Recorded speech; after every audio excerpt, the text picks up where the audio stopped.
எல்லாருக்கும் வணக்கம். Welcome back to our channel அன்புடன் சிந்து. இன்றைக்கி நம்ம ஐப்ரோஸை எப்படி திக்காகவும் கருகருன்னும் வளர வைக்கிறது அப்படின்றத தான் பார்க்க போகிறோம். நிறைய பேருக்கு ஐப்ரோஸ் நிறைய கொட்டும். அதே சமயம் அங்கே பார்த்தோன்னா கருப்பாகவும் இருக்காது, கொஞ்சம் கலர் ப்ரௌன் கலராக மாறிடும். எதனால் இது மாதிரி நடக்குது அப்படின்னா, ஒன்று ஹார்மோனல் சேஞ்சஸ், அதனாலேயும் முடி கொட்டுறதுக்கு சான்சஸ் இருக்குது. அதுக்கடுத்து யூஸ் பண்ணக்கூடிய பியூட்டி ப்ராடக்ட்ஸ், அதனாலேயும் முடி கொட்டும். அதுக்கடுத்து தான் பார்த்தோன்னா முக்கியமான ரீசன், அடிக்கடி த்ரெட்டிங் பண்ணுறதால முடி கொட்டுறதுக்கு சான்சஸ் இருக்குது.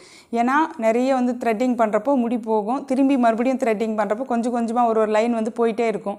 ரொம்ப ஒல்லி ஆகிடும். ஒரு கட்டத்தில் பார்த்தோன்னா ஒரு இடத்துல ஹேரே இருக்காத அந்த அளவுக்கு ஆகிடும். அதனால தான் மெயினாக த்ரெட்டிங்கை கொஞ்சம் கம்மி பண்ணோன்னா நம்ம ஓரளவுக்கு மெயின்டைன் பண்ணிக்கலாம் அந்த சைஸை. இப்போ நம்ம எப்படி ஸ்ட்ராங்காக வளர வைக்கிறது, முடியை பார்த்தோன்னா வர முடியும் நல்லா ஸ்ட்ராங்காக கருகருன்னு வளர வைக்கிறதுன்றதை பார்க்கலாம். ஃபஸ்ட்டு முடி வளர வைக்கிறதுக்குரிய எல்லா சிறப்பம்சங்களும் இருக்கக்கூடியதுன்னு பார்த்தோன்னா விளக்கெண்ணெய். அது ரொம்ப பிசு பிசுப்பாக இருக்குன்றதுக்காகவே நிறைய பேர் அதை யூஸ் பண்ண மாட்டாங்க.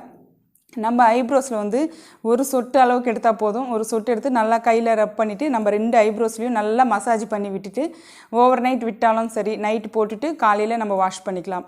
அப்படி பிடிக்கல அப்படின்னா காலையில் எழுந்ததும் கூட நம்ம ஒரு சொட்டு எடுத்து நல்லா 2 ஐப்ரோஸ்லையும் மசாஜ் பண்ணிவிட்டு விட்டுட்டு ஒரு 1 hour கழித்து கூட நம்ம ஃபேஸ் வாஷ் பண்ணலாம். ரொம்ப நல்லா வளரும், கருகருன்னு ஸ்ட்ராங்காக வளரும் ஹேர். இல்லை விளக்கெண்ணெய் பிடிக்கல அப்படின்றவங்களுக்கு தேங்காய் எண்ணெயும் நம்ம யூஸ் பண்ணிக்கலாம். தேங்காய் எண்ணெயும் அதே மாதிரி தான் ஒரு ட்ராப் எடுத்து 2 ஐப்ரோஸ்லையும் ஒரு 1 minute மசாஜ் பண்ணிவிட்டு திரும்பி நம்ம ஒரு 1 hour கழித்து வாஷ் பண்ணிடலாம். அதுக்கு அடுத்து தான் த்ரெட்டிங்கை முடிஞ்ச அளவுக்கு கம்மி பண்ணணும்.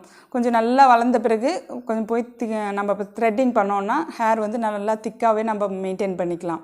அதுக்கு அடுத்ததை அப்பப்போ கோம் பண்ணி விட்டுக்கலாம். ஏன்னா அந்த இடத்துல கோம் பண்ணி விடுறப்போ நல்லா பிளட் சர்க்குலேஷன் போய் நல்லாவே ஐப்ரோஸில் ஹேர் நல்லா வளரும். நிறைய காஸ்மெட்டிக்ஸ் அதெல்லாம் போடுறதாலையும் ஐப்ரோ பென்சில் போடுறதாலையும் நல்லா ட்ரை ஆகிடும். சில பேருக்கு டேண்ட்ரஃப் வந்த மாதிரி கூட இருக்கும், அங்கே வெள்ளை வெள்ளையாக ஃப்ளேக்ஸ் மாதிரி வரும். நம்ம நல்லா பார்த்தோம்னா அந்த மாதிரி இருக்கிறதால தான் நிறைய ஹேர் ஃபாலே ஆகுது.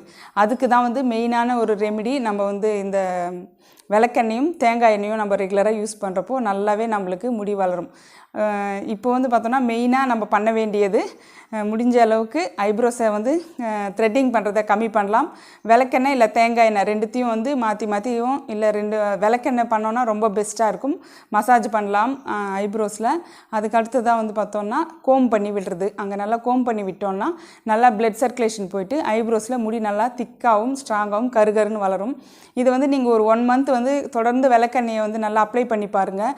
நல்லா கருகருன்னு ஸ்ட்ராங்காக திக்காக உங்களுக்கு ஐப்ரோஸ் வளரும். இந்த வீடியோ உங்களுக்கு யூஸ்ஃபுல்லாகவும் பிடிச்சிருக்கும் அப்படின்னு நினைக்கிறேன். பிடிச்சிருந்ததுன்னா லைக் பண்ணுங்கள், ஷேர் பண்ணுங்கள். அப்படியே நம்ம அன்புடன் சிந்து சேனலை சப்ஸ்கிரைப் பண்ணிவிட்டு நம்ம ஃபேமிலியில் ஜாயின் ஆகிடுங்க. Thank you friends.